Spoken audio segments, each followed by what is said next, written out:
what are you talking about? Like, this isn't the time to be calling me with this crap, because, you know, I'm dying right now.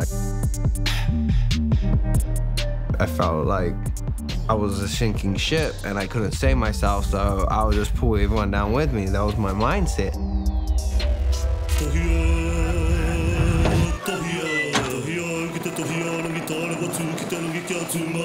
Growing up, me and my sister were both whāngai to my other sister.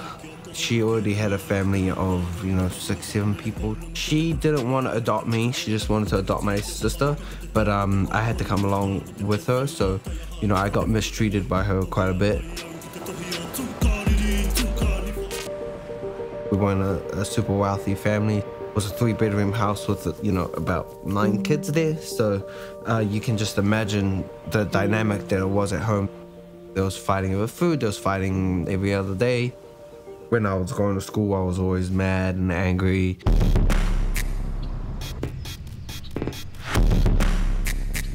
I would get into fights a lot. When I moved to Hamilton, it got worse because I started hanging out with a lot of gangsters. They were making us fight each other, and then we were getting all our friends from school, and we were having like fight nights.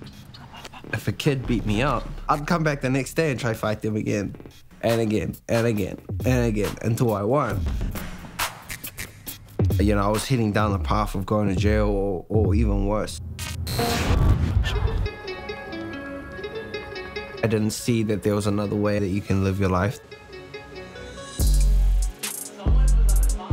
A few weeks before I turned 16, we were just living in this garage, just like a bunch of street kids, to be honest. One of my friends, he was on probation, and the probation officer made him go to the gym.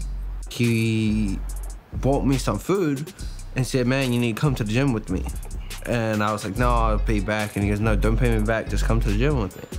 And I was like, okay. So I went and tried a jiu-jitsu class.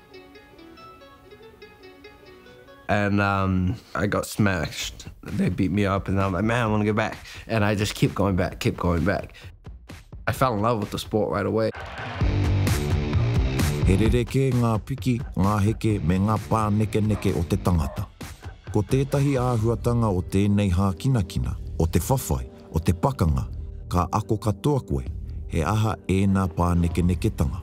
I nā rā ko te kaha ū me te kaha mau o te ihu tatu iho ki tō tuku i tō katoa ki te kaupapa.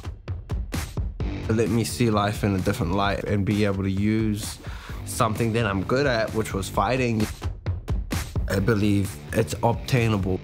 I just need to put in the work.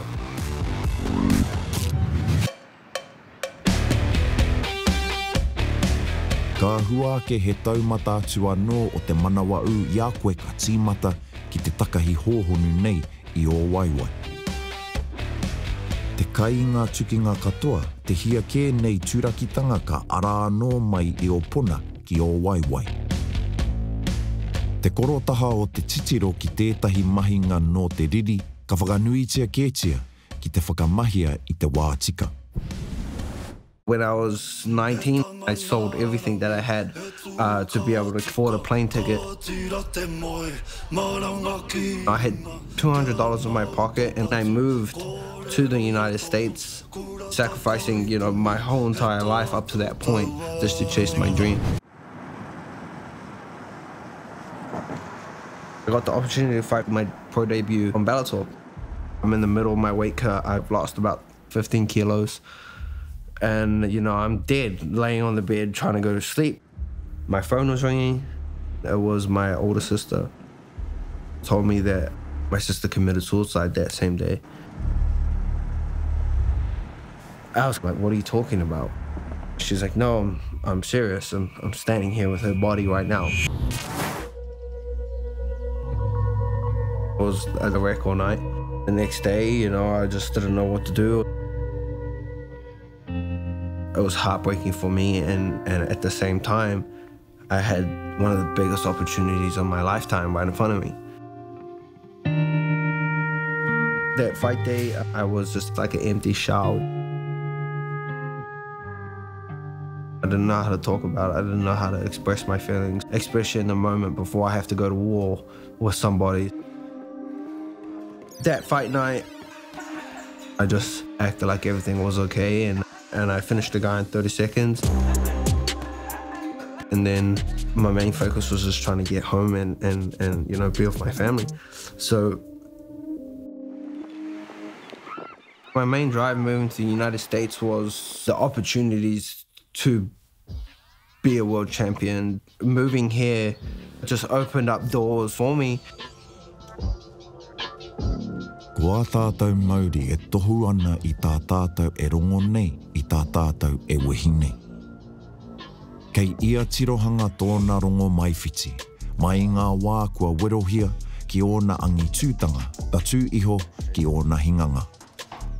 Kei ngā wā kāore tātou I te hiwa, I kona rawa ka kitea he aha kei tua I te awe. Mā konei ka riro mā te wairua e kaue me te aha ko koe anō ka ohorere.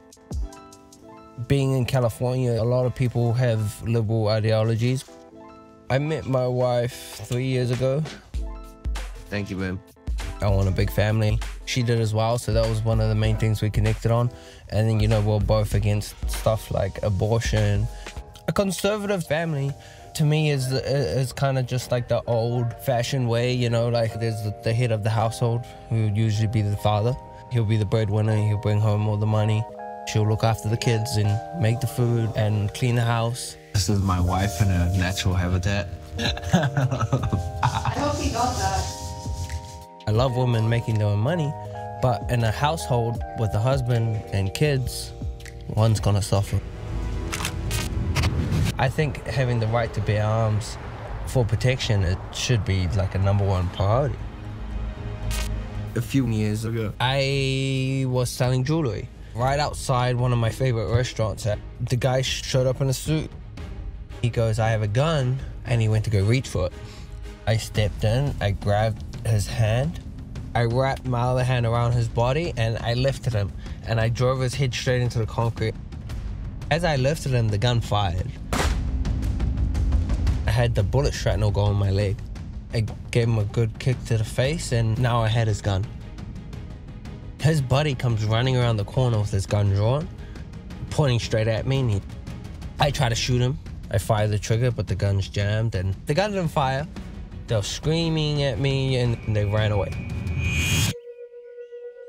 Being able to not only look after yourself, but look after your family is #1 priority.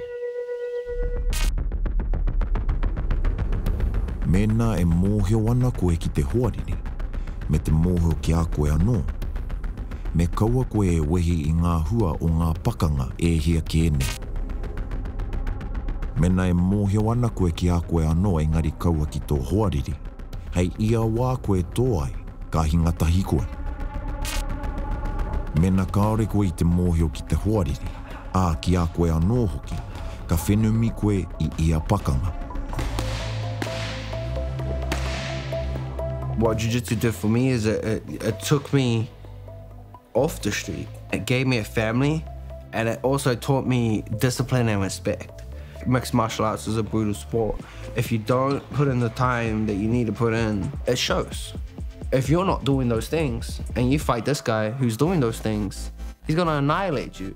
And now it's in front of your family, it's in front of your friends. It will go on national TV sometimes. Your face will be put on their social media with them pummeling your face in. I believe if you work hard and you dedicate yourself, that you can achieve anything you want to achieve.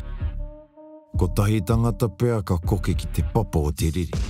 Engari I ōna wā, he nui ke atu ngā maruwehi unuhanga taniwha.